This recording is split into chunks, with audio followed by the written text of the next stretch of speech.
मुझसे majority parents ने ये पूछा ही नहीं आप पढ़ा क्या रहे हैं, आपके स्कूल में है क्या नया। पहले 1 साल जॉब नहीं छोड़नी, पहले 3 महीने में कभी भी इंक्रीमेंट्स नहीं लगते, पहले 3 महीने में सैलरी डबल नहीं हो जाती।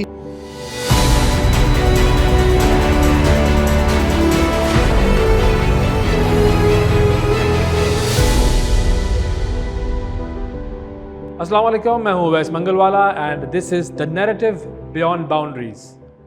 ये एक ऐसा पॉडकास्ट है कि जिसमें हमने कुछ प्रेसिंग इश्यूज़ पर बात करनी है, कुछ ऐसे सवालों के जवाब देने की कोशिश करेंगे जो कि हम सब के जहनों में, आपके जहनों में, हमारे जहनों में है, लेकिन उन सवालों के जवाब हमें नहीं मिलते।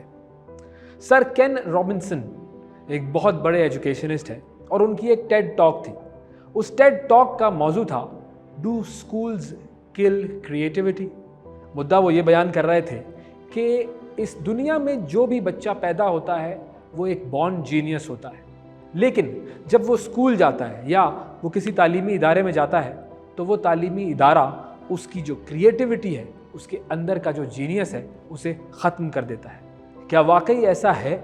आज हम इस मौजू पर बात करेंगे और हमारे साथ एक बहुत ही ख़ास शख्सियत मौजूद हैं जो कि इस पॉडकास्ट के हम उन्हें मेहमान भी कह सकते हैं और मेज़बान भी कह सकते हैं। हमारे साथ मौजूद हैं जनाब सर सिकंदर अली इदरीस साहब। अस्सलाम वालेकुम। वालेकुम सलाम, क्या हाल है आपके? बिल्कुल ठीक, अल्लाह का शुक्र। अब सिकंदर अली इदरीस साहब जो हैं उनके बारे में कुछ ऐसी चीज़ें हैं जो कि आप सबको मालूम होनी चाहिए। He is an educationist.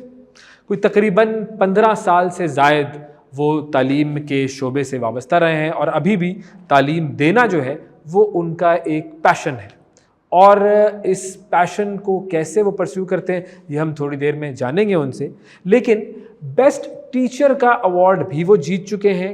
कई साल उन्होंने इस्लामाबाद और रावलपिंडी, जिन्हें हम ट्विन सिटीज़ कहते हैं, वहाँ पर बेस्ट टीचर का अवार्ड जीता। उसके अलावा इंटरनेशनली भी पाकिस्तान को कई फोरम्स पर उन्होंने रिप्रेजेंट किया और इंटरनेशनली भी best teacher, most dedicated teacher का अवार्ड वो जीत चुके हैं। अब इस अवार्ड को जीतने के लिए क्या क्वालिटीज़ चाहिए होती हैं और ये अवार्ड कैसे जीता जाता है, ये भी ज़रा हम इनसे जानने की कोशिश करेंगे। और इनके जो स्टूडेंट्स हैं वो इनके बारे में क्या कहते हैं और जो इनकी टीचिंग मेथोडोलॉजीज़ हैं वो कैसी हैं और कैसे एक बेहतर तालीमी इदारा वो तख्लीक किया जा सकता है। इन तमाम चीज़ों पर आज बात होगी। ये स्टूडेंट्स इनके जो हैं ये भी हमारे साथ मौजूद हैं। ये एक टाउन हॉल है, हम सिकंदर साहब से भी बात करेंगे और इन स्टूडेंट से भी बात करेंगे। आप सबको भी अस्सलाम वालेकुम। ये आपने सुन लिया इनका जवाब। इसका मतलब ये है कि ये ज़िंदा जीते जागते स्टूडेंट्स हमने बिठाएं, ये पुतलियाँ नहीं रखी हुई हैं, मैंने कोई नहीं रखे हुए हैं जी। कैसे हैं जी आप लोग? ठीक हैं? Are you ready for questioning the education system of Pakistan? Good, let's start. Sir, सबसे पहले तो आप ज़रा थोड़ा सा अपना जर्नी अगर हमें बता दें कि ये बेस्ट टीचर, टीचिंग आपने क्यों शुरू की और फिर बेस्ट टीचर कैसे बने, ये राज क्या है?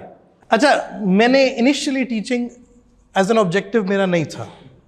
Just like every other person, मेरा भी एक ख्वाब था। शुरू में मेरा ख्वाब था कि मैं फुटबॉलर बनूंगा। अच्छा। पाकिस्तान को रिप्रेजेंट करूंगा, पाकिस्तान का मेसी। बिल्कुल। और बट अगैन जब लाइफ में निकले हालात वैसे नहीं रहे तो फिर ज़िंदगी में मुझे अपनी ऑप्शंस को बदलना पड़ा। 2007 में when I was doing my own O levels and I completed that, उसके बाद मैं ए लेवल्स के दौरान ही मैं अपने छोटे जूनियर्स को पढ़ाना शुरू कर दिया था और उसी दौरान फिर मेरी जर्नी शुरू हुई। बट अगैन मैं परमानेंटली टीचर बनने के ख्वाब से नहीं जा रहा था, वो उस टाइम पे बस एक शौक के तौर पे पढ़ा रहा था। मतलब are you a teacher by chance or by choice? Now by choice. But you started off initially it was just a way out कि चले मैं कुछ ना कुछ तो मैं कर रहा हूँ। मैं आपको अगर इसकी रियल बैकग्राउंड बताऊँ तो बेसिकली 2007 में जब मैंने ओ लेवल्स के एग्ज़ाम्स दिए तो उस वक्त मेरी वालदा की डेथ हो गई थी ब्रेन हैमरेज की वजह से, और उसके बाद एकदम सारा का सारा बर्डन हम सब पे आया। मेरे वालिद साहब बीमार हो गए, तो फिर जब मैं उस टाइम पे ख्वाब फुटबॉलर का देख रहा था तो मुझे अपना पूरा का पूरा ख्वाब बदलना पड़ा। And I decided I support my family then. Initially तो मुझे कुछ भी नहीं मिला करने को, बस मैं घर से निकल गया इस ख्वाब से कि भाई बस काम करना है, कुछ करना है, बिल्कुल एक जिम्मेदारी है। और निकले कुछ मिला नहीं। पहली जॉब मुझे मिली वो थी, मैं एक फैक्ट्री में मुझे एक बल्ब मेकिंग की जॉब मिली जिसमें बल्ब असेंबलिंग की जॉब थी और ₹1 फी बल्ब मिलता था मुझे। सारा दिन काम करके मैं 20-30 रुपए कमा लेता था। लेकिन वो इतना ज़्यादा सपोर्टिव नहीं था फैमिली। 2007 में भी इतना कोई फ़र्क नहीं था पैसों का। लेकिन क्या हुआ, बढ़ता गया, आहिस्ता आहिस्ता काम बढ़ता गया, थोड़ी मेरी प्रोडक्शन भी ज़्यादा हो गई initially, and then eventually I decided कि मुझे अब फील्ड को बदलना दोबारा ज़रूरी है। ये एक बल्ब जला आपके जहन में? ये बल्ब मेरे दिमाग में जला, और फिर मैं टीचिंग में फिर अगेन जॉब ढूंढी। तो पहले मुझे छोटे बच्चों को पढ़ाने की ऑप्शन मिली, जो बिल्कुल मॉन्टेसरी प्ले ग्रुप के लोग हैं बच्चे, उनको मैंने पढ़ाया।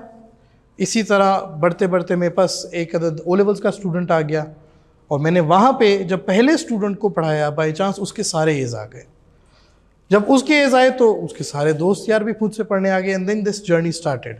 2011 में आई डिसाइडेड कि अब मैं अपनी मेन फील्ड जो मेरा चार्टर्ड अकाउंटेंसी थी उसको स्टार्ट करूँगा। 2012 में मैंने पहली इंटर्नशिप शुरू की, और मेरा एक बड़ा ख्वाब कंप्लीट होने वालों के था कि मैं अकाउंटेंट बन गया हूँ। जब एक ड्रीम था मेरा, उसके बाद फुटबॉल के बाद तो अकाउंटेंसी, क्योंकि मैं अकाउंट्स में अच्छा भी था और मुझे मज़ा आता था करने में।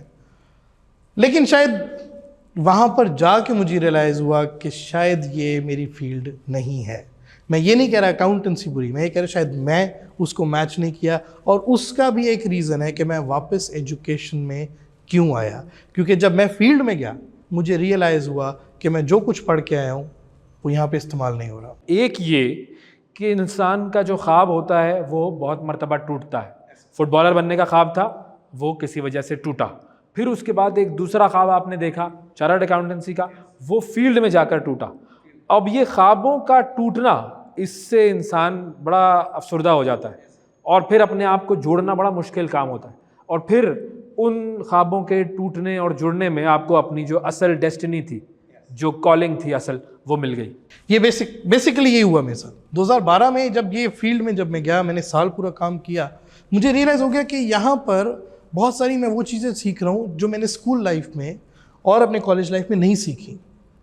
तो मेरी तरह ही मेरे सारे दोस्त यार भी हैं, वो भी रियलिटी को नहीं अंडरस्टैंड करते। सो एजुकेशन सिस्टम हमें प्रैक्टिकल वर्ल्ड के लिए ट्रेन ही नहीं कर रहा था।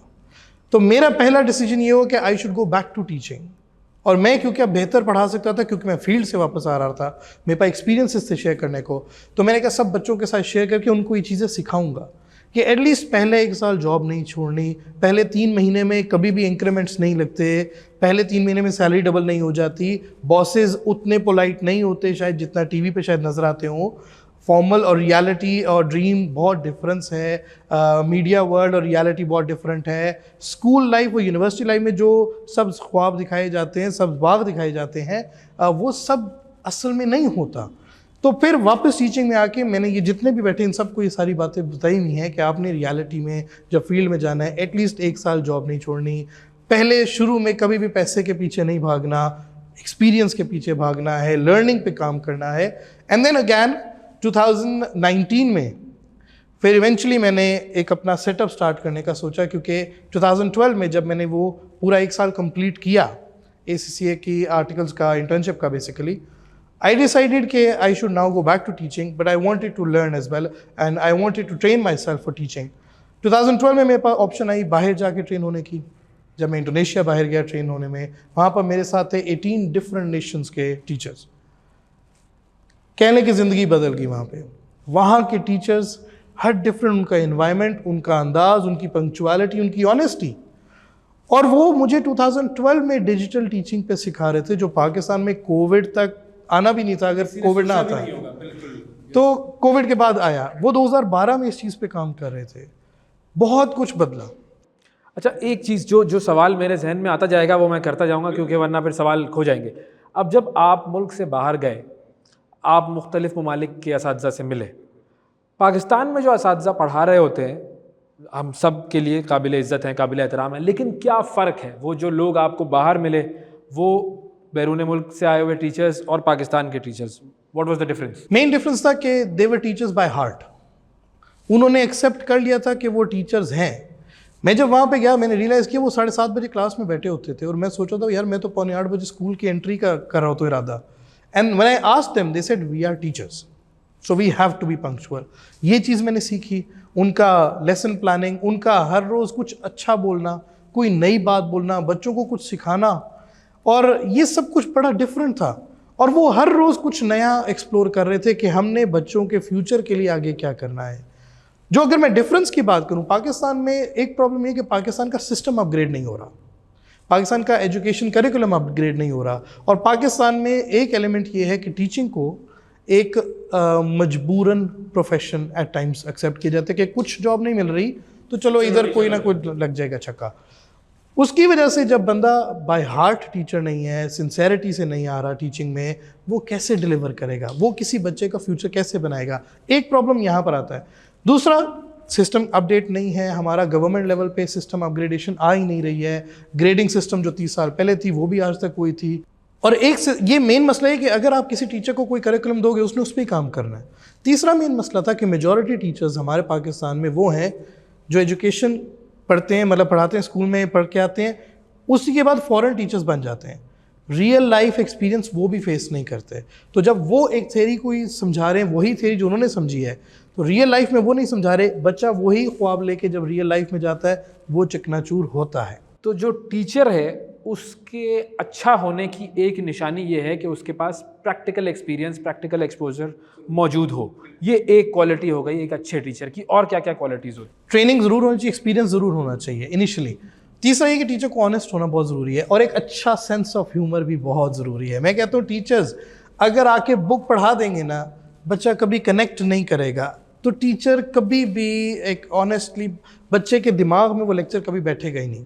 मैंने ये चीज़ सीखी खुद से, क्योंकि मेरे एक अदर टीचर ऐसे आए थे जो नॉन स्टॉप पॉइंट मार रहे हैं, ताने मार रहे हैं, जुगते मार रहे हैं दूसरे बच्चों को। उससे मुझे इम्पैक्ट क्या पड़ा, मुझे उनकी बातें याद रहती थी, बोर्ड पे क्या लिखे वो भी नहीं याद रहता था, लेकिन वो बातें बड़ी इम्पैक्टफुल थी। एक तो ये था। दूसरा, एक इम्पॉर्टेंट चीज़ है कि टीचर को बच्चे की पर्सनालिटी को अंडरस्टैंड करना ज़रूरी है। हर बच्चा एक जैसा नहीं है। हमारे सिस्टम का एक जो ग्रेडिंग का प्रॉब्लम है, सारे बच्चों को एक स्टाइल से पढ़ाया जा रहा है, एक ही ग्रेडिंग क्राइटेरिया है, एक ही मेथोडोलॉजी है, जिसकी वजह से हम जो डिफरेंट स्किल्स हैं, जो आपने शुरू में कहा कि बच्चा एक बड़ा नेचुरली बॉर्न टैलेंटेड बच्चा होता है, लेकिन हम उसको एक बाउंड्रीज में डिज़ाइन कर देते कि आप यही रेंज में रहें, वहाँ पर प्रॉब्लम आ जाता है। बहुत लायक बच्चे भी, बहुत लायक यानी बहुत स्किल्ड बच्चे भी नहीं परफॉर्म कर सकते। तो ये हमारे सिस्टम का प्रॉब्लम था, जिसकी वजह से, और मैं अगर आपको जनरली बताऊँ, ये सारा का सारा सिस्टम सिर्फ बुक्स बेस्ड है, प्रैक्टिस बेस्ड है ही नहीं, प्रैक्टिकल है ही नहीं, स्किल्स बेस्ड है नहीं, रिफ्लेक्शन नहीं है पढ़ाई की। इस पर आते हैं कि ये स्किल बेस्ड वाला मामला जो है वो क्या है और क्यों ज़रूरी है। लेकिन मैं उस चीज़ पे ज़रा पूछना चाहूँगा आपसे कि जो आपने कहा कि उस टीचर का एक अच्छा सेंस ऑफ ह्यूमर होना चाहिए, तो अगर आप इनके साथ जुगते मार रहे होंगे तो ये ज़्यादा फ्री नहीं हो जाते? देखिए, being a friendly teacher and being a friend, इसका डिफरेंस समझना बड़ा जरूरी। तो फ्रेंड हो या फ्रेंडली टीचर हो, अच्छा, फ्रेंड ना हो, फ्रेंड ना हो, एग्री करते हैं आप लोग? हाँ, सही वो बाउंड्री क्रॉस तब होगी जब मैं फ्रेंड बन जाऊंगा। जब तक मैं फ्रेंडली टीचर हूं तब तक बाउंड्री क्रॉस नहीं होगी। गुड, ये एक इंटरेस्टिंग टर्मिनोलॉजी है, इसको जरा मजीद इन डेप्थ एक्सप्लोर करना पड़ेगा। अब आ जाते हैं एजुकेशनल इंस्टीट्यूशन पर, कि एक एजुकेशनल इंस्टीट्यूशन का जो आप कह रहे हैं कि वो ताल्लुक जो कि एक स्किल बेस्ड लर्निंग इंस्टीट्यूशन होना चाहिए, वो क्या होता है और हम लोग क्यों उस चीज़ को मिस कर रहे हैं? पाकिस्तान का मेन मसला ये है, मैं जो ओवरऑल हम जो मिस कर रहे हैं, मैं 1990s का लॉट हूँ। उस टाइम पे जो ड्रामास भी चल रहे थे वो ये था कि जी बच्चा डॉक्टर, पायलट या मतलब वकील बन जाए या इंजीनियर बन जाए, उसके अलावा फील्ड्स एक्सप्लोर नहीं की। यानी इवेंचुअली जो हमारे पास सिस्टम था वहाँ पे मसला आ रहा था, स्किल्स बेस्ड लर्निंग का जो मसला आ रहा था, सारी की सारी चीज़ें बुक्स बेस्ड पढ़ाई जा रही थी।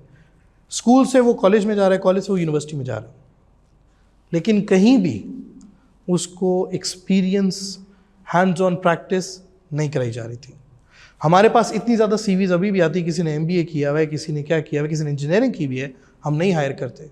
हमारा क्राइटेरिया कि आपको आना चाहिए काम। अगर आप टीचिंग में आ रहे हैं आपको टीचिंग आनी चाहिए, अगर आप इंजीनियरिंग में आपको इंजीनियरिंग आनी चाहिए।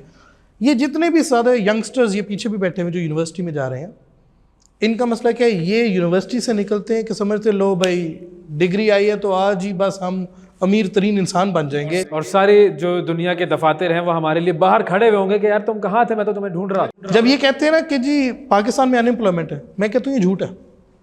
पाकिस्तान में एम्प्लॉयमेंट है, अनएम्प्लॉयमेंट भी है, लेकिन पाकिस्तान में अपॉर्चुनिटी है। आप अगर एक्सपीरियंस के बगैर जा रहे हैं तो ऑर्गेनाइजेशन क्यों रखेगी आपको? Organisations value people in money. If you not worth the amount they will pay you, they not going to pay you, they not going to hire you. ROI जब तक वो नहीं चेक करेंगे, रिटर्न ऑन इन्वेस्टमेंट, अगर इनको कम पे offer होती, मैं अगर आपको रिसेंट एग्जांपल दूं, मेरी एक स्टूडेंट है, बड़ी अच्छी इस्लामाबाद की यूनिवर्सिटी से उसने डिग्री की, उसको ऑफर हुई 40,000। उसने मुझे कॉल की कि सर आपने जो पढ़ाया था यहाँ पर, अब मैं मतलब डिग्री करके निकली हूँ, 40,000 कोई पे है sir? And she was crying कि मैं इतनी बड़ी यूनिवर्सिटी से पढ़ के निकली हूँ। तो मैंने कहा मेरी बात सुनो, आपका एक्सपीरियंस है? उसने कहा नहीं। तो मैंने कहा मैं 40 भी ना देता आपको। उसकी वजह यह है कि मैं आपको इस वक्त आपकी डिग्री की बेसिस पे हायर नहीं करूँगा, मुझे आपसे काम चाहिए। अगर आपको काम आता है, आप डिग्री ना करके भी आए, आप मेरे से लाख ले लें, 2 लाख ले लें, 5 लाख ले लें, अगर आप मुझे कमा के दे सकती हैं। फिर मैंने उसको समझाया कि आप पहला साल सिर्फ एक्सपीरियंसेस पे काम करो, इंटर्नशिप करो, या अगर आपको 40 पे भी जॉब मिल रही है आप शुरू करो, डोंट लुक बैक, शुरू करो, 1-2 साल रुको, फिर देखो यही 40 एकदम 4 लाख पे कैसे जाता है। लेकिन वेट करना पड़ेगा, स्किल सीखना पड़ेगा। वो हमारे भी फील्ड में ये कहते हैं ना कि पहले काम, उसके बाद नाम और फिर दाम।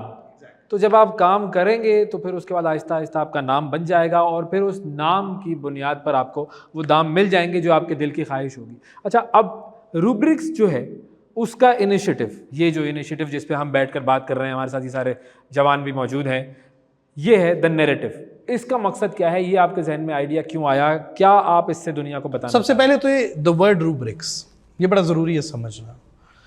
Rubrics is basically different ways of assessment that we keep. किसी बच्चे के अटेंडेंस के कितने % मार्क्स रखने हैं, किसी बच्चे के मॉक्स के कितने रखने हैं, असाइनमेंट्स के कितने मार्क्स रखने हैं, हर टीचर अपनी मर्जी की असाइनमेंट ये रूब्रिक्स क्रिएट करता है। ये मैंने बाहर सीखा था और वो हमेशा कहते थे क्रिएट योर ओन रूब्रिक्स, अपनी क्लास के हिसाब से, अपने स्टूडेंट के हिसाब से। मतलब ऐसा नहीं होगा कि हर कोर्स में हर टीचर के लिए ये लाजिम है कि 10% नंबर अटेंडेंस के होंगे, 20 प्रैक्टिकल के होंगे, 50, इस तरीके वहाँ पर ऐसा नहीं था। वो कहते अपनी क्लास के हिसाब से डिसाइड करो, you are the leader in your class, you should know what to be done. अगर आपके क्लास में अटेंडेंस का मसला है, अटेंडेंस की वेटेज ज़्यादा कर दो। अगर आपको लगता है यहाँ पर असाइनमेंट का मसला है, असाइनमेंट की वेटेज ज़्यादा करो। मतलब जहाँ पे कमी है उसकी वेटेज ज़्यादा रख के बच्चों से वो चीज़ करवाओ। तो ये हर टीचर अपने ग्रुप को खुद डिसाइड करे। तो मैंने रूब्रिक्स यहाँ पर रखा विद द कॉन्सेप्ट कि we have a different way of assessment, we are different, we are upgraded. अगर आप रूब्रिक्स का लोगो भी देखें तो रूब्रिक्स के आर के अंदर एक डिजिटल पेन होल्डिंग है। आर के अंदर हाथ जो है वो पेन को होल्ड कर, वो पेन भी स्मार्ट पेन है। वो 2019 में मैंने उस टाइम पे सोचा था कि we are going to be an upgraded version, normal version नहीं होगा। तो रूब्रिक्स लाया मैं क्यों था यहाँ पे? बेसिकली मेरा अपना सब्जेक्ट बिजनेस है और मेरा ड्रीम भी ये था कि मैं चाहता हूँ कि मैं उमूमन अपने पुराने बैचेस में कहता था कि I do not teach business, I make businessman. मेरा ख्वाब था कि मेरे मैक्सिमम स्टूडेंट्स एंटरप्रेन्योर्स बने। तो मैं यहाँ पर इस इलाके में, अगर जनरली भी देखा जाए, मैंने आपको शुरू में बोला कि यहाँ पर डॉक्टरी, इंजीनियरिंग, ये 2-4 फील्ड जो थी, जेनेरिक बातें यही होती हैं। एंटरप्रेन्योरशिप पूरे पाकिस्तान में कम थी। एंटरप्रेन्योरशिप पे काम करना बड़ा ज़रूरी था। मेरा सब्जेक्ट एंटरप्रेन्योरशिप, मैंने रूब्रिक्स को लॉन्च किया इस कॉन्सेप्ट पे कि ये गैप है, इसको फिल करना ज़रूरी है, ये इस वक्त आने वाले वक्त का सबसे इम्पॉर्टेंट सब्जेक्ट है। और रूब्रिक्स को लॉन्च इसी आइडिया से किया कि हम लॉन्च ही डिजिटल लेवल पे करेंगे। 2019 में कोविड आया पहले साल में, और कोविड ने हमें इमीडिएटली डिजिटल पे मूव किया। और मेरा सबसे बड़ा जंप आई थिंक वो था, जहाँ बाकी सारे स्कूल्स को डिसीजन लेने में प्रॉब्लम हो रही थी कि किस तरह ऑनलाइन किया जाए। मैं ऑलरेडी डिजिटली ट्रेंड था। सबसे पहला अगर मैं इवनिंग इंस्टीट्यूट की बात करूँ तो मैं था जिसने पोर्टल लॉन्च किया, और उसके बाद हमने काम करना शुरू किया डिजिटल लेवल पे। और इवेंचुअली अभी भी माशाल्लाह मैं अपने सारे टीचर्स को कहता हूँ कि अगर आप इस साल के अंदर अंदर डिजिटली ट्रेन नहीं होंगे, आप मेरे लिए टीचर नहीं रहेंगे। तो हम अपग्रेड हो रहे हैं, हम कॉन्सेप्ट लेके आ रहे हैं कि we have to be upgraded. मेरा जिस वक्त रूब्रिक्स का विजन है 2050 विजन है। 2050 विजन मतलब the whole school should be, the whole institute should be AI based, technology based. We should be meeting the trends of the world. Saudi Arab vision 2030 पे चल रहा है, आप विजन 2050 पे जा रहे हैं। आगे जाना चाहिए, बड़ा ज़रूरी है कि क्योंकि मेरा विजन है उन स्टूडेंट्स के साथ जो अभी 3-4 साल के हैं। जब ये मेरी ऑर्गेनाइजेशन से, इंस्टीट्यूट से पढ़ के निकलेंगे तो तकरीबन 15 साल बाद निकलेंगे। 15 साल बाद क्या होगा, मुझे इनको अभी से ट्रेन करना है। इसलिए मैं मॉन्टेसरी लेवल से एंटरप्रेन्योरशिप स्टार्ट कर रहा हूँ अपने स्कूल में, कि मॉन्टेसरी ऑनवर्ड्स सारी दुनिया की बड़ी इकोनॉमीज़ में सबसे ज़्यादा क्या है, बिजनेसेस, एंटरप्रेन्योरशिप। यहाँ पर रोटी कपड़ा मकान है। मैं उस कॉन्सेप्ट से निकलना चाहता हूँ, नौकरी से निकलना चाहता हूँ।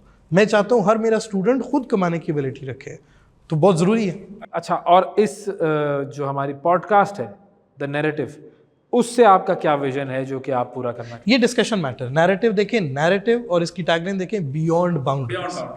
मतलब हमारा जो ओवरऑल ऑब्जेक्टिव है, it should be basically not relevant to my evening institute, my morning institute, my overall organisation. No, एक देखिए, हर एज में एजुकेशन ज़रूरी है। चाहे आप 60 के भी हो जाएं, education would be part of life. मेरा जो आइडिया है, हम लोग पढ़ा रहे हैं टीनेजर्स को अपनी ऑर्गेनाइजेशन में, अपने स्कूल में। मैं चाहता हूं कि वो तो चले, हमारा स्कूल सेटअप है, लेकिन ये podcast should be a way of communicating with other segments, with parents, with grand parents.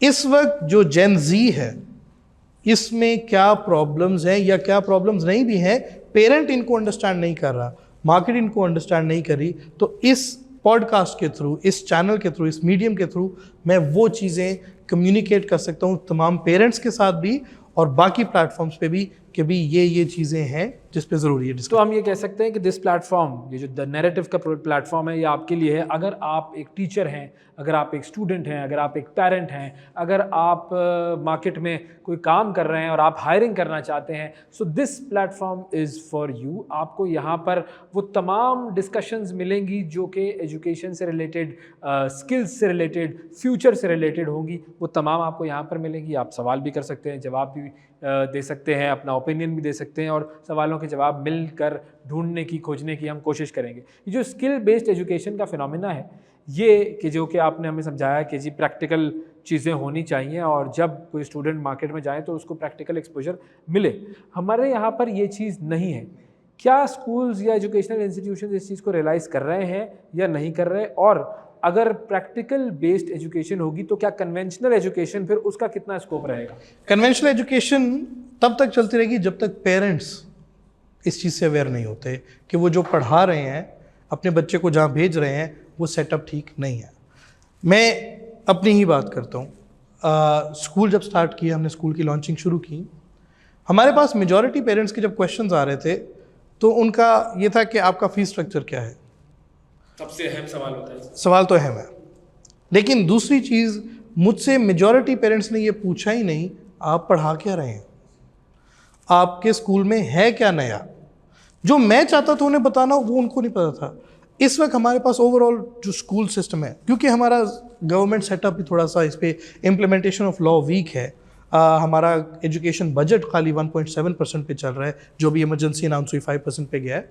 तो 1.7% budget of education is very low, ठीक है। तो स्कूल्स अगर आप देखें कहाँ कहाँ नज़र आएंगे, किसी छोटे से प्लाजा में, कोई 5 मरले के घर में, किसी 10 मरले की जगह पे, ये एक स्कूल सेटअप नहीं हो सकता। स्कूल में आपको एक बड़ा एरिया चाहिए, एक एनवायरनमेंट चाहिए जहाँ पे आप उनको प्रैक्टिस करवा सकें। एक 5 मरले की जगह पे आपने मतलब इतने सारे बच्चों को, क्या पोल्ट्री फार्म थोड़ी बना दिया, वहाँ पे मुर्गियाँ थोड़ी पाल रहे हैं हमने बच्चे पालने, बच्चों को सिखाना है, तो हमें पास एरिया चाहिए था।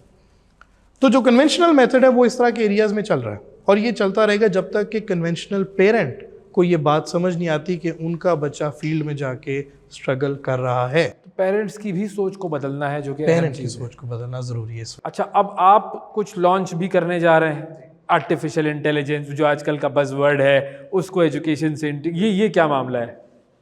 देखिए, दुनिया चल रही है हमारे से तकरीबन, मुझे लगता है 20 साल आगे, 20 या शायद 50 चल रही हो मेरे ख्याल में। बिल्कुल। और उनका गोल देखें, आप बड़े बड़े नाम देख लें, किसी भी बड़ी कंट्री में नाम देख लें। In fact one of the reports से कि 2030 तक अगर स्कूल्स, जो स्कूल्स डिजिटल टीचिंग पे नहीं होंगे, वो उनकी लिस्ट में स्कूल ही नहीं काउंट होंगे। अच्छा। तो मेरा ये विजन है कि मैं एक अच्छा स्कूल लेके आऊँ, AI बेस्ड लेके आऊँ, क्योंकि AI इस वक्त टेक ओवर कर रही दुनिया को। जो लोग AI को खुद कंट्रोल कर लेंगे तो AI उनकी गुलाम, अगर वो कंट्रोल नहीं करेंगे तो वो AI के गुलाम बन जाएंगे। तो मैंने अपने सारे के सारे टीचर्स को भी ये बोला, मैंने कहा आप लोगों को डिजिटल टीचिंग पे जाना है। आधे ज़्यादा मुझे लोगों ने कहा जी चैट GPT जो है ये हमारी एजुकेशन को डिस्टर्ब कर रहा है, ये प्लेजरिज्म है, बच्चा कुछ मेहनत नहीं कर रहा। आई सेड आप इसको स्टूडेंट पॉइंट ऑफ व्यू से क्यों देख रहे हो? आप ये देखो एज अ टीचर आपका कितना बर्डन कम हो रहा है, आपको कितनी रिपोर्ट्स बनानी होती है, आपको कितनी चीज़ें करनी होती है, आप उसको यूज़ करें और फिर जब आप यूज़ करेंगे आप इसको स्टूडेंट को राइट डायरेक्शन में यूज़ करना बताएंगे। टेक्नोलॉजी के अगेंस्ट जाना बेवकूफ़ी है, टेक्नोलॉजी की राइट डायरेक्शन समझाना ज़रूरी है। तो मैं अपने स्कूल में ये AI बेस्ड लेके आ रहा हूँ, टेक्नोलॉजी बेस्ड लर्निंग लेके आ रहा हूँ। मेरी कोशिश थी, जो मैं आपको बताऊँ, मुझे बड़ा दुख हुआ जब मैंने पेरेंट्स को बताया कि मैं छोटे बच्चों को राइटिंग नहीं कराना चाहता। मैंने कहा मैं बुक्स का कॉन्सेप्ट ख़त्म करना चाह रहा हूँ, प्ले ग्रुप ऑनवर्ड जी। पेरेंट्स बात नहीं माने, वो कहते फिर राइटिंग गंदी हो जाएगी। मैंने कहा नहीं, इनको टैब पे काम कराने दे, मुझे टेक्नोलॉजी पे काम कराने दे। और उसकी वजह क्या थी, मैं ये क्यों करना चाह रहा हूँ? उसकी वजह है कि उस बच्चे ने 15 से 18 साल बाद फील्ड में आना है। मैं अब कॉपी यूज़ नहीं करता हूँ, मैं सब कुछ लैपटॉप पे करता हूँ। 18 साल बाद कौन सी कॉपी होगी? ये चीज़ पेरेंट को समझाना बड़ा मुश्किल था। इवेंचुअली अब हम एक हाइब्रिड सिस्टम लेके आ रहे हैं कि जी कॉपी भी होगी, साथ में टेक्नोलॉजी भी होगी, ताकि चलें पेरेंट का भी जो अभी इस वक्त एक डिज़ायर है कि जी अच्छी राइटिंग का कॉन्सेप्ट वो हो, और साथ में टेक्नोलॉजी हमारा कॉन्सेप्ट अचीव हो जाए, तो ये दोनों साथ चलेगा। तो ये सबसे बड़ा मसला मेरा ख्याल है फिर स्टूडेंट्स का नहीं है, वो टीचर्स का और पेरेंट्स का है कि आपने पेरेंट को कन्विंस करना है और टीचर को ट्रेन करना है। कन्वेंशनल मेथड तब तक चलेगा, देखें डिमांड सप्लाई का कॉन्सेप्ट है, कोई भी प्रोडक्ट तब तक बिकेगी जब तक लोग वो जाएंगे खरीदने, तो ये तब तक चलेगा। तो टीचर्स भी तब अपग्रेड होंगे जब लोग उनको कहेंगे आप अपग्रेड हो। तो ये एक है, ट्रेनिंग्स तब होंगी ना, ट्रेनिंग्स ही प्रॉब्लम है, ट्रेनिंग्स नहीं हो रही। और अगर इसलिए नहीं भी हो रही क्योंकि पेरेंट डिमांड नहीं कर रहा अपग्रेडेशन का, ये एक मैटर है जो डिस्कस अच्छा, क्या पेरेंट्स ने इस चीज़ को एक्सेप्ट कर लिया है कि वो जो हमारा बच्चा है जिसको हम स्कूल भेजते हैं पढ़ने के लिए, उनके ज़माने में रोट लर्निंग होती थी, उनके ज़माने में वो जो कन्वेंशनल एग्ज़ाम है वो होता था, अब वो सारी चीज़ें बदल गई हैं और जो मार्केट है वो स्किल की डिमांड कर रही है। तो क्या पेरेंट्स ये बात समझ रहे हैं कि ये मामला तब्दील हो रहा है और अगर किसी के पास डिग्री नहीं भी है तो उसको जॉब मिल जाएगी? आई विश ये अंडरस्टैंड कर जाएं। मेरे ख्याल से शायद 1% पेरेंट भी नहीं है जिनसे मैं मिलता हूँ जो ये बात समझते हैं। जब मैं उन्हें कहता हूँ ना, मैं आपको फैक्ट बताता हूँ, 400 बच्चे को हमने आज से 3 साल पहले ग्राफिक डिज़ाइनिंग का कोर्स ऑफर किया कि जी आप लोगों ने करना है। पेरेंट्स ने रिफ्यूज़ कर दिया। टोटल एडमिशन हमारे पहले बैच में 4 बच्चों का था आउट ऑफ 400। उसकी वजह क्या थी? पेरेंट क्या कह रहा था हमें? पेरेंट्स का जवाब ये था कि जी पहले इसको ग्रेड लाने दें, A* आ जाए, बाकी बाद में देखेंगे, ये स्किल्स तो बाद में भी सीख लेगा। और फैक्ट की बात बताऊं, हमारे जितने स्टूडेंट्स ने ग्राफिक डिज़ाइनिंग के कोर्सेज किए हैं उनमें से एक बच्चा भी अभी अनएम्प्लॉयड नहीं है, वो सेल्फ एम्प्लॉयड है। उनको उसी के अगले दिन ही कहीं ना कहीं से कॉन्ट्रैक्ट्स मिले, किसी को किसी बड़े ब्रांड से मिले, किसी को स्कूल से मिल गया, किसी को स्कूल के इलेक्शन वाले स्टूडेंट्स ने कैंपेन्स का पैसे देना शुरू कर दिए और वो अब सेल्फ एम्प्लॉयड है। मतलब माशाल्लाह they making good money. This is the whole idea behind it. और अब जाके 3 साल बाद हम एक सर्टेन अमाउंट ऑफ स्टूडेंट्स अपने बैच में लेके आए हैं। ये बड़ा ज़रूरी एलिमेंट अंडरस्टैंड करना कि पेरेंट इस वक्त सिर्फ ग्रेड्स के पीछे भाग रहा है, वो अपने बच्चे के स्किल्स और क्रिएटिविटी को एक्चुअली ख़त्म कर रहा है। ये बहुत ज़रूरी है। ये ज़रा आप लोग बताएं, आप लोग ग्रेड हासिल करने से कितना परेशान हैं? बहुत। ये देख चेहरे उतरे हुए भाई, फौरन चेहरे उतर गए। कोई बताना चाहेगा कि भाई ये ग्रेड जो हैं ये आपकी ज़िंदगी में क्या मुश्किल लेकर आते हैं? आई थिंक सबसे ज़्यादा प्रॉब्लम ये होता है कि we are very worried about if we are going to get into a good university और नॉट। मतलब आई थिंक अब ये पहले काफ़ी ज़्यादा होता था कि माँ बाप का बहुत ज़्यादा डर होता था, अब वो थोड़ा कम है, पर ज़्यादा डर ये होता है what are we going to do if we don't get into this that or the other university. So that's a very big concern. Anyone else? It's like हम कैटेगराइज हो रहे हैं ना बचपन से, हम लेबल हो रहे हैं, ठीक है। So do we really want to get good grades because हमें अच्छा लगता है पढ़ना, or do we want to get good grades because we be our A class, we belong to the A class, or do we be accepted? Yes, because if we think about it, grades हम B भी जिसका आता है शायद वो भी कुर्सी पे बैठ जाता है, उसका D आता है वो भी बैठ जाता है, लेकिन हमें ज़्यादा टेंशन ये होती है अम्मा अब्बा की नाक कट जाएगी। That is the real why we are worried, because एक सोशल एक्सेप्टेंस है इसके बहुत अटैच्ड है। हमारे अम्मा अब्बा भी इसलिए नहीं परेशान होते कि हम कमाएंगे या नहीं, ये रिस्क तो हमारे हाथ में नहीं है। हमारी सोशल रिस्पॉन्सिबिलिटी है कि A* आना है, A ग्रेड आना है, कंपैरिजन भी होता है क्योंकि अगर सोशल रिस्पॉन्सिबिलिटी है, हम अगर लिटरली अगर हमारा ई ग्रेड भी आता है, हम बुरे इंसान नहीं बन जाते, लेकिन ए स्टार आएगा ना तो हम एक्सेप्टेड होंगे सोसाइटी। अच्छा, कितने यहाँ पर ऐसे हो जिनकी नाक कभी कटी है?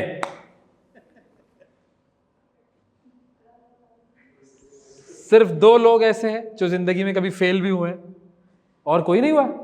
अच्छा, तीसरा मैं भी हुआ, मैं भी फेल हुआ हूँ, हम सब, मैं भी फेल हुआ हूँ, ऐसा नहीं है कि नहीं हुआ हूँ। बचपन से लाइक मैं लड़ाई था, और यूनिवर्सिटी में भी लाइक मेरे अगर आप ट्रांसक्रिप्ट उठा के देखें तो 10 से ऊपर ही हो गया, बट माशाल्लाह माशाल्लाह माशाल्लाह। नेवर इन माय लाइफ मेरे पेरेंट्स ने लाइक कभी नहीं कहा कि यार ये कर, उन्होंने कहा ठीक है हाँ हो जाता, खैर है। अब बाकी बहन भाई बड़े थे वो कहते थे हमारी दफा ऐसे ही होता था, बट एंड रिजल्ट ये है कि हुआ कुछ भी नहीं। अल्हम्दुलिल्लाह मेकिंग गुड इनफ, आज भी दुनिया वैसी चल रही है, कुछ ना ऊपर नीचे नहीं हुआ। तो आई गेस इसको एज अ होल ही कर लेना चाहिए कि नॉट गिल्टी और ये हम सोशल रिस्पॉन्सिबिलिटी है, इसमें कोई इस तरह का बर्डन नहीं लेना चाहिए अपने ऊपर। और आई गेस ये पेरेंट्स को भी भाई बच्चों को बताना चाहिए कि it's not a big deal, आगे प्रैक्टिकल लाइफ है उसमें नहीं है फन चाहिए। बिल्कुल, गुड पॉइंट। प्रैक्टिकल लाइफ में एफ नहीं आने चाहिए। ये टीचर्स तो पूरी कोशिश करते हैं अपनी कि भाई बच्चा जो है वो मोटिवेटेड रहे और वो फेल ना हो, लेकिन अगर कभी फेल हो जाता है तो एक एस्पेक्ट तो पेरेंट्स का है, वो तो ठीक है, वो कहते हैं भाई लोग क्या कहेंगे, नाक कट गई। टीचर कितना इस चीज़ को सीरियस लेता है? आपको यकीन माने ये जब पेपर देने जाते हैं ना, शायद इनकी धड़कनें इतनी तेज़ नहीं होती जितनी हमारी होती हैं। और जब ये ग्रेजुएट हो रहे होते हैं ना, तो मतलब मैं अमूमन ये एक लाइन बोलता हूँ कि with every graduating child there is a teacher also graduating. तो जितनी दफ़ा ये आते ना तो गाउन्स में हम इनको ग्रेजुएट करते हैं, तो हम खुद इतने इमोशनल हुए होते हैं कि फाइनली दे कंप्लीटिंग। ये एग्जामिनेशन हॉल के अंदर जब जाते हैं और हम बाहर खड़े होते हैं, तो यकीन माने जितनी उस टाइम पे हम दुआएं करते हैं शायद सारी ज़िंदगी में उस टाइम पे कभी ना की हो। वो मौका ऐसा होता है कि एक एक बच्चे का फ्यूचर जैसे हमारे ऊपर। That is why it is important to be teacher by heart. You accept the responsibility कि भाई इसको मैंने कुछ कहीं ना कहीं पहुँचाना है। ज़रूरी नहीं होता कि हम हर बच्चे के लिए ए स्टार पे मेहनत करें, हमें पता होता है कि शायद ये बच्चा ए स्टार पे जाएगा भी नहीं, लेकिन हमें ये ज़रूरी होता है कि बच्चा लाइफ में कुछ ना कुछ ज़रूर कर जाए, ये ज़्यादा अहम, वो ज़रूरी है। सो आई थिंक पाकिस्तान में और हम ओवरऑल भी पूरी दुनिया में शायद टीचिंग की डेफिनेशन को क्लियर करना बड़ा ज़रूरी है। टीचिंग और टीचर और प्रोफेसर में फ़र्क होता है। टीचर का वर्ड का मतलब है कि वो सिर्फ और सिर्फ बुक नहीं पढ़ाएगा, वो हर एस्पेक्ट ऑफ लाइफ में गाइड करेगा, ज़िंदगी सिखाएगा। तो हमें टीचर बनना ज़रूरी है। हम सिर्फ अगर कोर्स पढ़ा के चले गए हैं, हमने नुकसान किया है अपना भी और बच्चे का भी। तो ये बड़ा ज़रूरी है कि टीचर बाय हार्ट होना और हर बच्चे का एक्सेप्ट करना। बच्चे जब जाते हैं हॉल में तब भी हम अपसेट होते हैं, जब वापस आते हैं और कोई बच्चा कहते हैं सर अच्छा नहीं हुआ, तो उस टाइम पे तो हम इनको बिल्कुल नॉर्मल करेंगे, लेकिन अंदर से दिल डूब जाता है कि इसका क्यों रह गया, नहीं रहना चाहिए था, क्योंकि सर सवाल रह गया, कोई टाइम नहीं मैनेज हुआ, तो सबसे ज़्यादा दुख हमें होता है। और इसीलिए जाहिर है वो जो हम बात कहते हैं ना कि एक उस्ताद जो है वो रूहानी तौर पर वालिद या वालिदा की जगह होता है, और इन बच्चों से वो रिश्ता होना चाहिए। अच्छा, अब एक तो चैलेंज हो गया पेरेंट्स का कि ठीक है वो टेक्नोलॉजी बेस्ड या स्किल बेस्ड एजुकेशन को हासिल करने में या उस सिस्टम में जाने में रिलक्टेंट है, और क्या क्या चैलेंजेस हैं? Funds, finances, economic crisis. Pakistan में इकोनॉमिक क्राइसिस बहुत सीवियर लेवल पे हैं। तो जब हम टेक्नोलॉजी की बात करते हैं या स्किल्स बेस्ड की बात करते हैं, तो यहाँ पर थोड़ा सा कॉस्ट ऊपर जाती है। तो ये एक मैटर है कि पेरेंट्स उसको शायद नहीं, लेकिन हम पेरेंट्स को साइड भी कर दें। Educational institutes skills based learning को इम्प्लीमेंट ही नहीं कर सकी, एआई को इम्प्लीमेंट नहीं कर सकी, वो बहुत एक्सपेंसिव है। अब वही लेबर मुझे जिस कॉस्ट में पड़ रहा है उसके 5 गुना ज़्यादा पे मुझे एक अगर स्मार्ट बोर्ड पढ़ रहा है एक नॉर्मल टीचर से, तो मैं फिर क्यों इस वक्त इन्वेस्ट करूं? This is a normal trend right now कि भाई अभी क्योंकि ओवरऑल इतना ज़्यादा एआई नहीं आ रहा, तो हम वक्त के साथ देखेंगे, क्योंकि बहुत महंगा है, एक्सपेंसिव है, तो इसके लिए जिगरा चाहिए, इसके लिए सोच चाहिए, इसके लिए पैसे भी चाहिए, ये एक एलिमेंट है। फिर तीसरी आती है गवर्नमेंट सपोर्ट। गवर्नमेंट इसको कितना ज़्यादा अवेयरनेस भी ला रही है और सपोर्ट कर रही है। गवर्नमेंट के बहुत ज़्यादा सपोर्टिव लॉज हैं, लेकिन अवेयरनेस नहीं है, और अवेयरनेस है तो इम्प्लीमेंटेशन नहीं है। जो राइट फॉर्म्स हैं उन तक रिसोर्सेज पहुंच ही नहीं रही। जैसे अगर मैं बात करूं, मैं करना चाह रहा हूं लेकिन मुझे वो राइट डायरेक्शन या राइट डिपार्टमेंट्स तक पहुंचने में बहुत प्रॉब्लम हो रही है कि भाई मैं कैसे इन डिपार्टमेंट्स तक पहुंचूं। लकीली जाहिर बात है, एक करना है तो हम पहुंच तो रहे हैं, लेकिन ये इजी एक्सेस होना चाहिए। एजुकेशन एक बहुत इंपॉर्टेंट एलिमेंट है।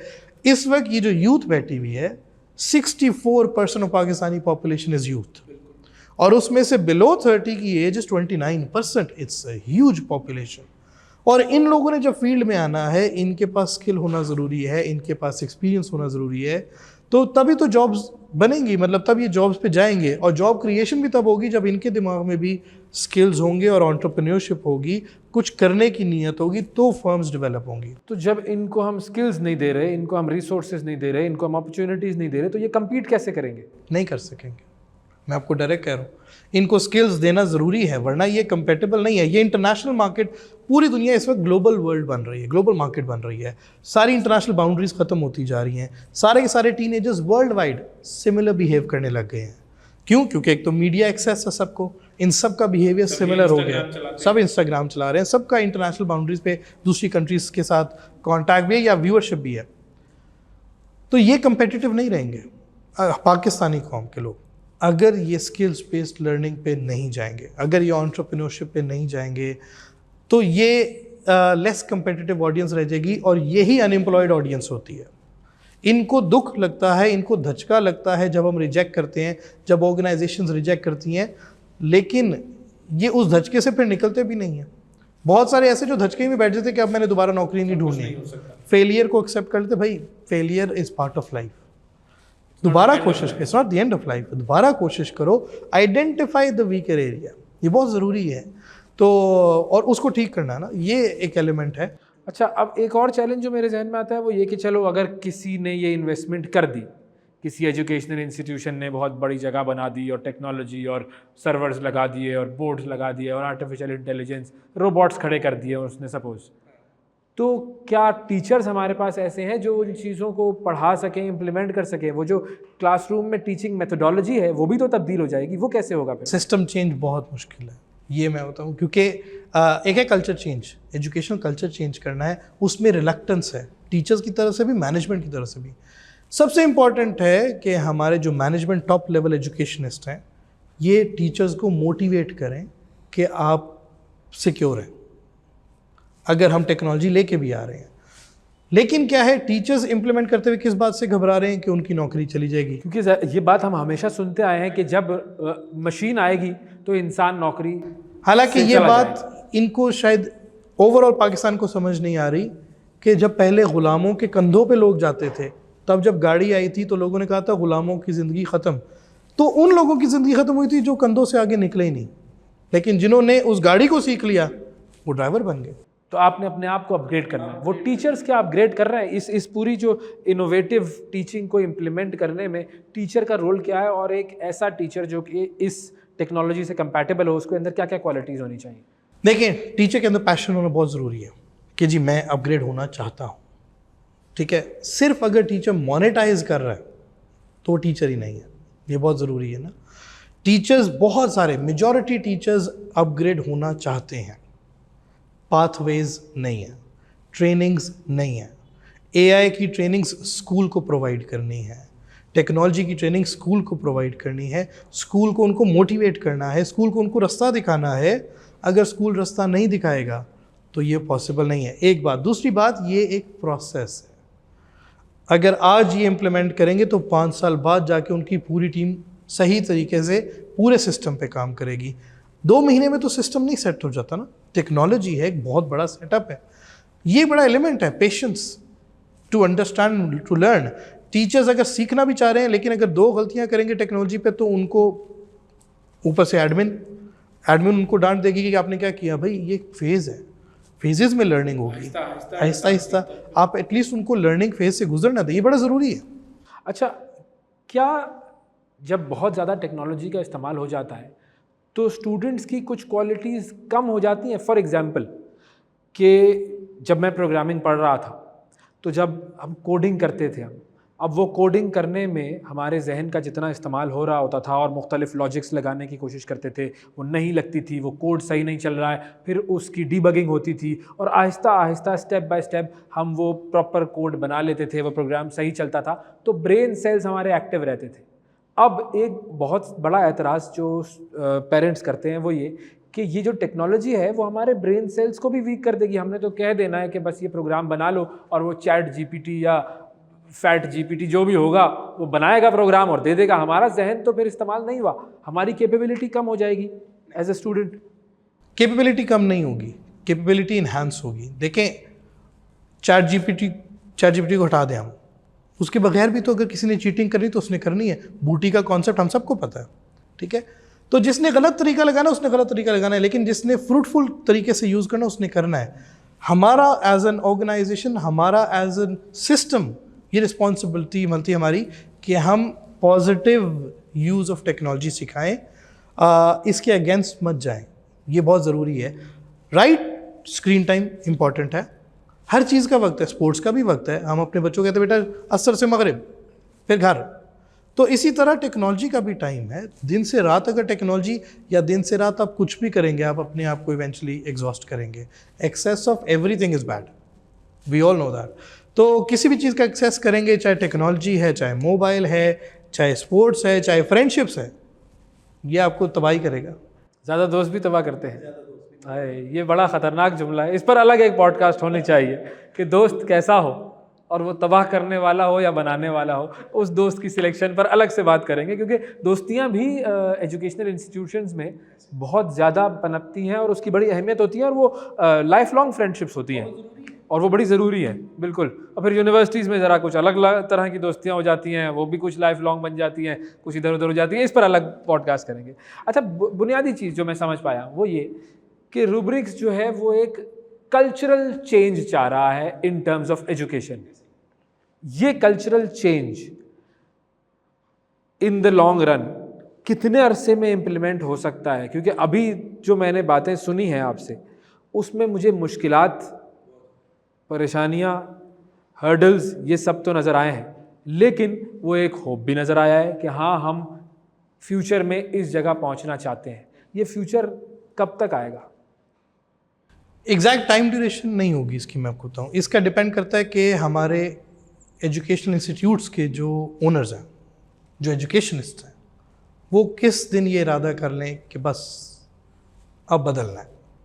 ये अगर कल सारे इकट्ठे हो जाएं, आपको इसी साल में चेंज नज़र आ जाएगा।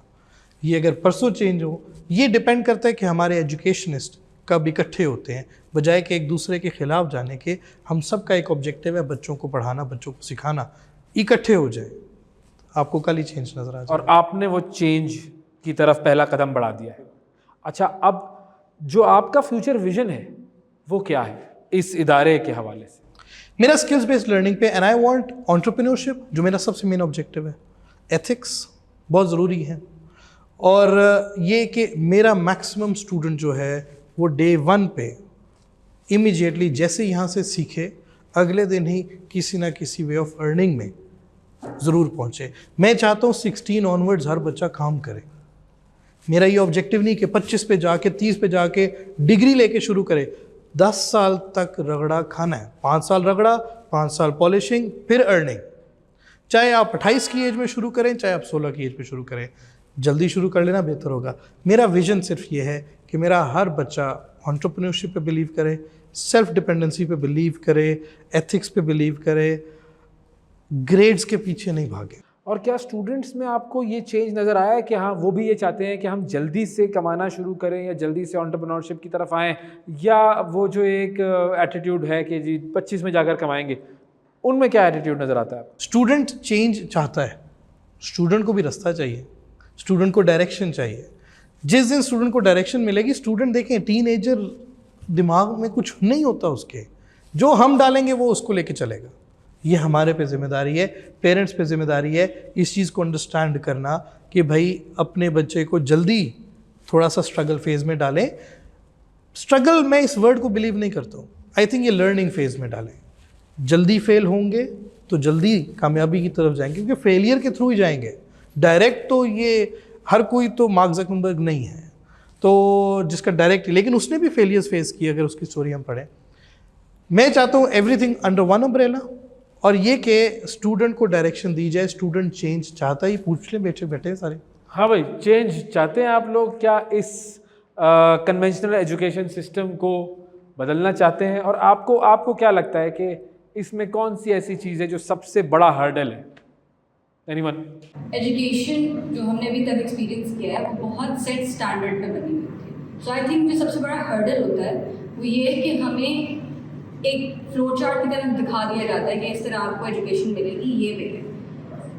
आप अपने उस बच्चे को अंडरस्टैंड भी नहीं करते। पर्सनली आई हैव एक्सपीरियंस्ड कि एज अ स्टूडेंट मैं शायद बहुत ज़्यादा खामियाँ भी थी मुझ में, but there were certain things जो कि अगले टीचर को नज़र नहीं आई थी, and instead of polishing that I was targeted for the things that I lack. तो वो लैक माइंडसेट मेरा भी बन जाता, और वो उसी माइंडसेट के साथ शायद अनएम्प्लॉयमेंट से लेके फेलियर, जब आप बिलीव कर लेते हैं ना इस बात को कि आप एक फेलियर हो और आपसे कुछ नहीं होगा, तो then you don't want to do anything. Education is something जो कि ऐसे परसीव होना चाहिए that we are learning something, but instead हमारे लिए पाकिस्तान में स्पेशली वी आर टोल्ड कि इसके बगैर कुछ नहीं है, it's something that you have to attend, you are not learning something out of it.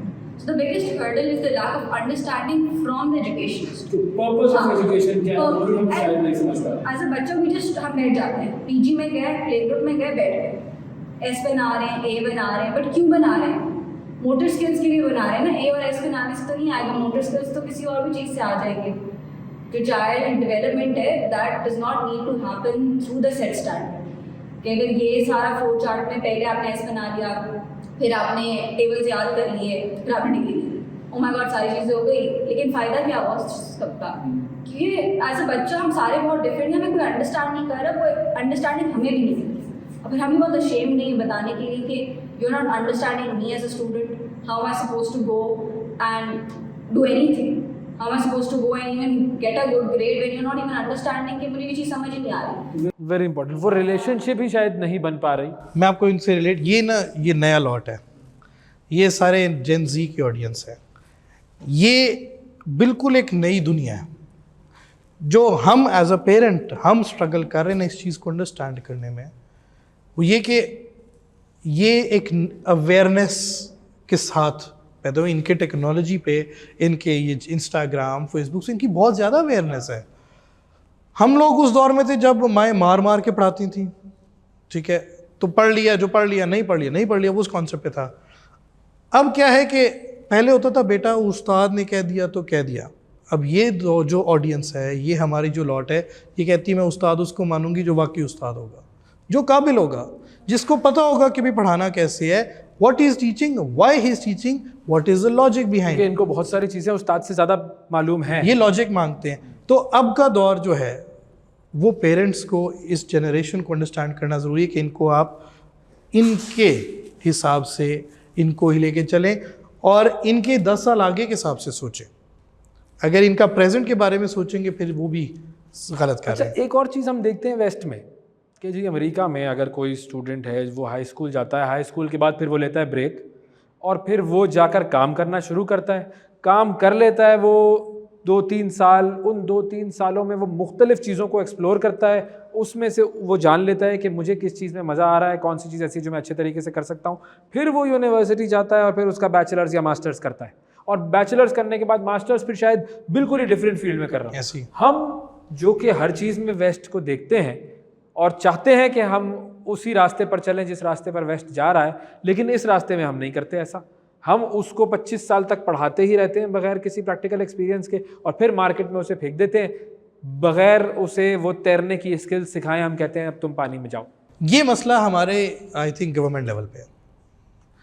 बाहर की जो आप एग्जांपल दे रहे वेस्ट की, वहाँ की गवर्नमेंट्स पूरा का पूरा एजुकेशन सिस्टम कंट्रोल करती हैं, वो अपग्रेड्स लाती हैं। यहाँ पर हमारी गवर्नमेंट इतनी ज़्यादा अवेयरनेस पे नहीं, और हमारी गवर्नमेंट का ये प्रॉब्लम है कि वो एजुकेशन पे काम नहीं कर रही, सिस्टम को अपग्रेड नहीं कर रही। एजुकेशन को अपग्रेड करना बहुत ज़रूरी है, एजुकेशन करिकुलम्स को, एजुकेशन मेथोडोलॉजीज़ को। अगर 30 साल बाद आप अपग्रेड लेके आ रहे हैं, ग्रेडिंग सिस्टम अपग्रेड अब हुई है, that's a lot of time. लोग 3 दफ़ा अपग्रेड कर चुके हैं। जो सिस्टम्स हम पढ़ा रहे हैं वो हर 3 साल बाद सिलेबस अपग्रेड कर रहे हैं, और जब हम क्वेश्चन उनसे पूछते हैं कि आपने अब अपग्रेड क्यों किया, उनका जवाब आता है आगे यूनिवर्सिटी की रिक्वायरमेंट है। यूनिवर्सिटी से पूछो, वो कहते हैं आगे फील्ड की रिक्वायरमेंट है। वो इस सिस्टम से एजुकेशन सिस्टम को अपग्रेड करें कि फील्ड के लिए बच्चे को तैयार करें। यहाँ पर प्रॉब्लम सिर्फ आ रहा है कि बस हम कह रहे हैं बेटा पढ़ लो, ये बुक है, इसको याद कर लेना, इससे इतने नंबर आ जाएंगे। सिस्टम को अपग्रेड करने के लिए मैं अकेला चेंज नहीं कर सकूंगा, मैं स्टेप ज़रूर ले चुका हूँ।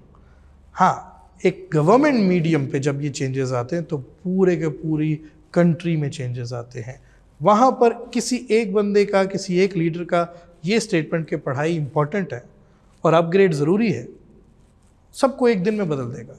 दुनिया तब्दील हो रही है, अब पेरेंट्स ने भी अपने आप को तब्दील करना है, टीचर्स ने भी अपने आप को चेंज करना है, एजुकेशनल इंस्टीट्यूशंस ने भी अपने आप को चेंज करना है, और जो तालीमी निज़ाम को चलाने वाली हुकूमत है उसने भी अपने आप को तब्दील करना है। अगर हमने अपने आप को तब्दील नहीं किया तो दुनिया बहुत आगे जा चुकी है और वो मज़ीद आगे निकल जाएगी और हम पीछे ही रह जाएंगे।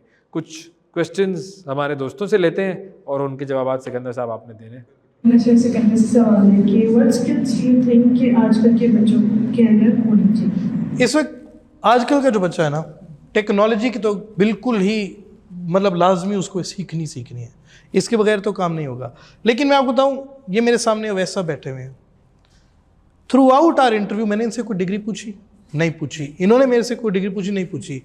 इनका स्किल है एंकरिंग और कम्युनिकेशन स्किल ब्रिलियंट है, जिसकी वजह से मैं इम्प्रेस्ड हूँ। इन्होंने मेरे एजुकेशन बेस के स्किल्स पे इन्होंने मेरे से बात की। आप किसी भी एक स्किल पे, चाहे आप एंटरप्रेन्योरशिप में चले जाएं, चाहे आप लाइफ स्किल्स में चले जाएं, चाहे आप प्रोफेशनल डेवलपमेंट में चले जाएं, आप किसी भी सेल्फ इन्वेस्टमेंट्स पे चले जाएं, कोई भी चीज़ सीख के जाएंगे ना। आप बेकिंग में चले जाएं, इस वक्त बहुत ज़्यादा डेवलप हो रहा है, ग्राफिक डिज़ाइनिंग, सॉफ्टवेयर डेवलपमेंट, बहुत सारे, किसी भी फील्ड में आप जाओगे, सीख के जाओगे तो आप सक्सेसफुल रहोगे। मतलब कोई एक ऐसी चीज़ ज़रूर होनी चाहिए जिसके आप एक्सपर्ट हो, वो चाहे कोई खेल हो या कोई सॉफ्ट स्किल हो या कोई हार्ड स्किल हो। जो आपका इंटरेस्ट है ना, आप उसको सीख लें, आप उसमें सक्सेसफुल हो जाएंगे। आप इंटरेस्ट के अगेंस्ट मत जाएं, मेरी एडवाइस ये होगी, क्योंकि जब तक आप खुश नहीं होंगे ना अपना स्किल पे काम करते हुए, अपने प्रोफेशन पे काम करते हुए, आप दिल से काम नहीं करोगे तो आप उतना ज़्यादा प्रोडक्टिव ही नहीं होगे, आप उतने एफिशिएंट नहीं होगे। तो ये बड़ा ज़रूरी है कि जो आपको पसंद है शुरू हो जाओ उस पर, लेकिन फिर रुके मत, उसको एंड तक लेके जाएं। ये आपका जुमला ज़रा ख़तरनाक था कि जो आपको पसंद है बस वही हासिल करना है। ये थोड़ा सा समझ लीजिएगा, ये तालीम के हवाले से बात हो रही है, ठीक है ना। ये इंपॉर्टेंट है भाई, क्योंकि ये एजुकेशनल पॉडकास्ट है। वो काम जो दिल से किया जाए उसमें कामयाबी आसान होती है, क्योंकि वो आपका पैशन, आपका प्रोफेशन बन जाता है। अगर आपका पैशन और प्रोफेशन एक है तो आप सुकून में हैं, अगर पैशन और प्रोफेशन अलग है तो यकीन मानिए रात को नींद नहीं आएगी। ऐसा ही है। और कोई सवाल? अभी आपका ये this will be finished, okay, after that I will go towards like मैं पढ़ने बैठूंगी और मैं कहूँगी कि यार अब ये ग्रेड लाना है, मैंने ये करना है, वो करना है। तो ये हमारा हमेशा से ये है कि स्कूल जाना है, ग्रेड लाना है ताकि कॉलेज तक पहुँचो, कॉलेज जाना है, ग्रेड लाना है, OA लेवल्स करना है ताकि यूनिवर्सिटी पहुँचो। तो ये तो चलता आ रहा है, like how is one person gonna change that? Let's ask the one person. मैं आपको 1% की रिप्लाई करता हूँ। देखो, people want a change but people don't want to change. I wanted a change, I changed myself. It's always going to be one step at a time, ठीक है। वो कहते हैं कतरा कतरा ही दरिया बन जाता है, तो मैंने एक कतरा बन के इसको स्टार्ट लिया है। आपका अगर आपको चेंज चाहिए, आपको लगता है सिस्टम गलत है, आप चेंज पे जाएं। इनिशियली हमेशा डिफ़िकल्टीज आएंगी, लेकिन the only way forward is consistency. हमेशा से definition of success according to me was always consistency. पानी अपना रास्ता खुद बनाता है, शर्त ये कि पानी चलता रहे। ये बात हुई ना ज़बरदस्त। पानी चलता रहे, जहाँ वो रुक गया वहाँ वो कीचड़ बन जाएगा, दलदल बन जाएगा, काई जम जाएगी उसके ऊपर और वो किसी काम का नहीं रहेगा। Any other question? OA level से ज़्यादा यूनिवर्सिटी जाना ही जाता है। कुछ बच्चे होते हैं उनका इंटरेस्ट नहीं होता, वो कहते हैं हम किसी ऐसी चीज़ में चले जाए अपना स्किल इतना स्ट्रॉन्ग कर लें कि अब आगे मतलब हम अर्न कर लें आराम से। लेकिन पेरेंट्स कहते हैं कि डिग्री मतलब ज़रूरी है, तो आप कहते हैं कि डिग्री छोड़ के सिर्फ स्किल पे फोकस करें। तो कर लें। Skill is an education as well, ठीक है। स्किल रिफ्लेक्टिव एजुकेशन है। एजुकेशन सिर्फ बुक्स बेस्ड पे आ रहा है, हमारा जो लिटरेसी कॉन्सेप्ट आ रहा है वो बुक्स बेस्ड है। मैं तो आपको कभी भी मना नहीं करूंगा कि आप ओ लेवल्स के बाद या ए लेवल्स के बाद या मैट्रिक के बाद आप स्किल्स पे ना जाएं, आप जाएं। जब आप फील्ड में आएंगे आपको खुद नजर आ जाएगा क्या वाकई मजीद और पढ़ाई ज़रूरी है या नहीं है। अच्छा, लेकिन इनका सवाल सिकंदर भाई ये है, जिसका आसान उर्दू तर्जुमा ये है कि अम्मा अब्बा नहीं मान रहे हैं। ये इसीलिए तो आज पॉडकास्ट कर रहे हैं, आपके अम्मा अब्बा को मनाने के लिए हम पॉडकास्ट कर रहे हैं कि वो मान जाएं कि अपने बच्चों को सिर्फ किताबों पे मत लेके जाएं, किताबों के साथ साथ स्किल्स अभी से शुरू करें।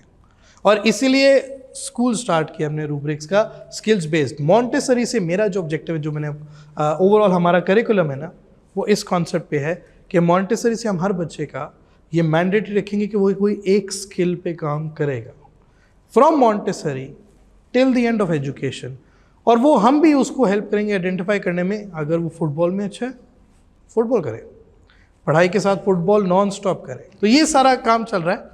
और वहाँ पे जो 4 रूम्स बनाए उसमें एक है AI बेस्ड है, एक कंप्यूटर रूम है, एक डिजिटल लाइब्रेरी है, एक डिजिटल आर्ट स्टूडियो है और एक पॉडकास्ट रूम बनाया गया है। इन सब में क्या काम हो रहा है, बच्चों को रोज़ किसी एक स्किल के थ्रू गुजारा जाएगा, जिसमें अब लाइफ स्किल्स भी है। मैं चाहता हूँ बच्चों को रोटी पकाना आना चाहिए, बच्चों को सैंडविच बनाना आना चाहिए। सिर्फ मोबाइल हीरोज़ हैं। तो रियल लाइफ में जब जाएंगे तो इनको सारे काम करने पड़ेंगे, तो लाइफ स्किल्स पे भी काम करना ज़रूरी है, वो करिकुलम का पार्ट है। तो ये सब चीज़ें हैं जो मुझे उम्मीद है कि एटलीस्ट हमारी इंस्टीट्यूट से ये चीज़ें जो प्रॉब्लम हम फेस करें ये बदल जाएंगी।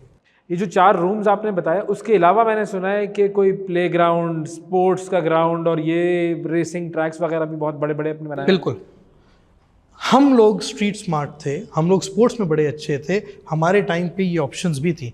अभी अगर मैं इस वक्त का प्रॉब्लम देखूँ ना, पेरेंट अपने बच्चों को गली में नहीं भेज सकता, सिक्योरिटी थ्रेट। दूसरा ये कि पेरेंट थोड़ा सेंसिटिव है। और तीसरा ये कि मेजॉरिटी बच्चा मोबाइल्स पे सारा दिन गुजारा है या इलेक्ट्रॉनिक गेम्स पे गुजारा।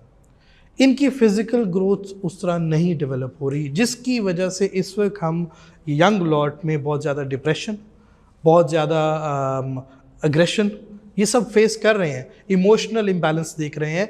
इन यंग बच्चों को बड़े बड़े ग्राउंड्स में खेलना बहुत ज़रूरी है।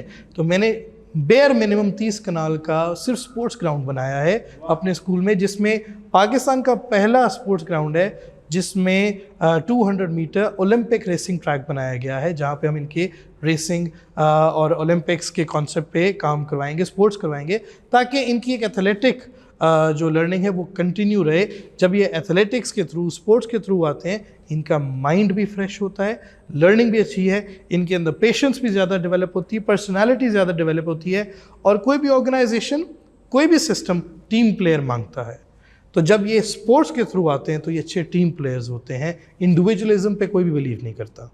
तो ये बहुत ज़रूरी है, जिस वजह से मैंने इतना बड़ा सेटअप सिर्फ स्पोर्ट्स के लिए बनाया गया है। और ये सिर्फ मॉर्निंग में नहीं है, ये इवनिंग में उनके पेरेंट्स के लिए भी ओपन है कि पेरेंट्स भी इवनिंग में आके उस स्पोर्ट्स फैसिलिटी को यूटिलाइज करें। अरे वाह, अब ये तो बहुत ही डिफरेंट बात ये है। बहुत ज़रूरी है, इसलिए इस ग्राउंड को बिल्कुल एक अलहदा कॉन्सेप्ट पे बनाया गया है कि पेरेंट्स, स्टूडेंट्स सब उसको यूटिलाइज कर सकें। तो ये तालीम को तब्दील करने का ये सफ़र है और इस सफ़र का आगाज़ किया है सिकंदर साहब आपने, और उस सफ़र की एक कड़ी ये है द नैरेटिव बियॉन्ड बाउंड्रीज, जो ये हमारी पॉडकास्ट है। ये पॉडकास्ट का सिलसिला चलता रहेगा। आज ये पहला एपिसोड था, बहुत सारी इंटरेस्टिंग बातें हमने की, बहुत सारी चीज़ें सीखी मैंने तो ख़ास तौर पर।